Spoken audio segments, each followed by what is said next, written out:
नमस्कार। महाशिवरात्रि की रात आप जानते हैं, ये कोई साधारण रात नहीं है। ये वो रात है जब ब्रह्मांड की सारी ऊर्जा, सारी शक्तियां महादेव में समा जाती हैं। पर क्या आपको पता है कि इसी रात में एक ऐसा गुप्त समय भी छिपा है जो आपकी साधारण सी पूजा को भी एक महापूजा में बदल सकता है। आज हम उसी गुप्त विधि को खोलने जा रहे हैं जो आपके घर में शांति और समृद्धि का दरवाजा खोल सकती है। तो चलिए इस रहस्यमयी सफर पर मेरे साथ। जरा सोचिए, क्या हो अगर मैं कहूं कि पूजा का एक खास समय होता है, एक ऐसा जादुई पल जब आपकी हर प्रार्थना सीधी महादेव तक पहुंचती है और उसका फल 1000 गुना तक बढ़ जाता है। जी हाँ, एक ऐसा गुप्त समय वाकई में है जिसके बारे में बहुत बहुत कम लोग जानते हैं। और वो रहस्यमयी समय है निशीथ काल। ये नाम याद रखिएगा। ये महाशिवरात्रि की रात का वो सबसे पवित्र और शक्तिशाली मुहूर्त है जब ब्रह्मांड की सारी दिव्य ऊर्जाएं सिर्फ और सिर्फ भगवान शिव की भक्ति में केंद्रित हो जाती हैं। देखिए, वैसे तो महाशिवरात्रि की पूजा 4 प्रहरों में की जाती है, सुबह, दोपहर, शाम और रात।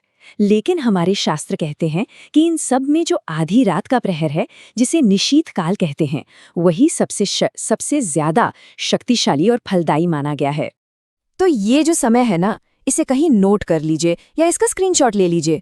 इस साल 15 फरवरी 2026 को ये दिव्य निशीथ काल रात के 12:28 से शुरू होगा और 1:18 तक रहेगा। मतलब सिर्फ 50 मिनट।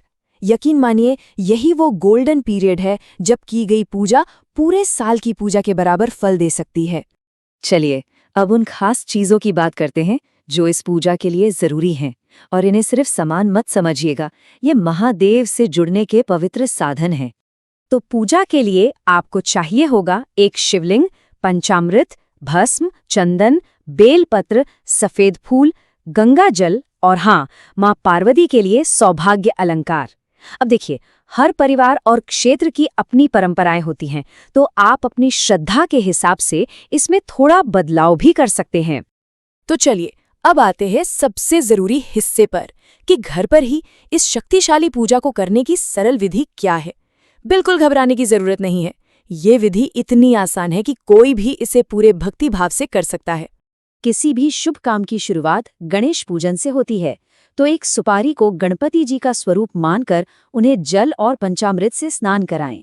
इसके बाद मन में ओम नमः शिवाय का जाप करते हुए गंगा जल मिले पानी से शिवलिंग का अभिषेक करें, फिर पंचामृत से अभिषेक करें और आखिर में एक बार फिर शुद्ध जल से शिवलिंग को स्नान करा दें। और ये जो पंचामृत अभिषेक है ना, इसका महत्व बहुत गहरा है। ऐसी मान्यता है कि इस दिव्य स्नान से न सिर्फ शरीर के रोग दूर होते हैं, बल्कि पैसों से जुड़ी चिंताएं भी खत्म होती हैं और घर में सुख समृद्धि आती है। अब एक बहुत ही खास एक सीक्रेट टिप, इस बात का हमेशा ध्यान रखें। शिवलिंग को इस तरह से स्थापित करें कि अभिषेक का जल उत्तर दिशा की ओर से बहे। जानते हैं क्यों? क्योंकि शास्त्रों के अनुसार ये दिशा धन के देवता कुबेर की है।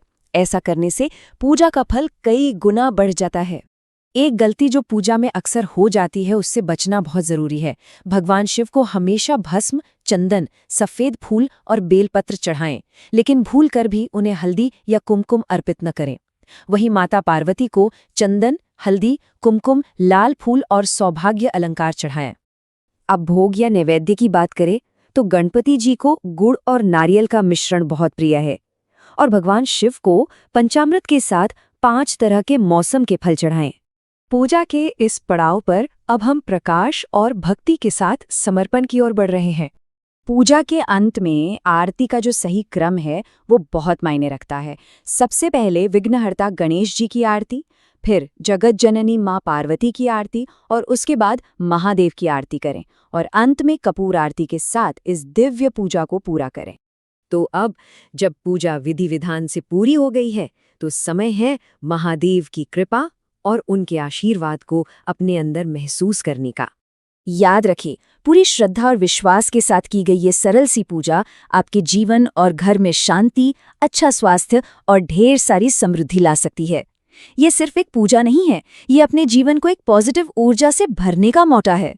तो इस महाशिवरात्रि क्या अपने जीवन में उस दिव्य ऊर्जा को बुलाने और महादेव की असीम कृपा पाने के लिए इस गुप्त विधि को अपनाने की तैयारी है? अगर महादेव में आपकी भी आस्था है तो कमेंट्स में जय भोलेनाथ जरूर लिखिएगा। इस पुण्य ज्ञान को अपने दोस्तों और परिवार के साथ शेयर करें ताकि वो भी इसका लाभ उठा सकें। इसे लाइक करें और ऐसे ही दिव्य रहस्यों को जानने के लिए सब्सक्राइब करना बिल्कुल न भूलें। हर हर महादेव।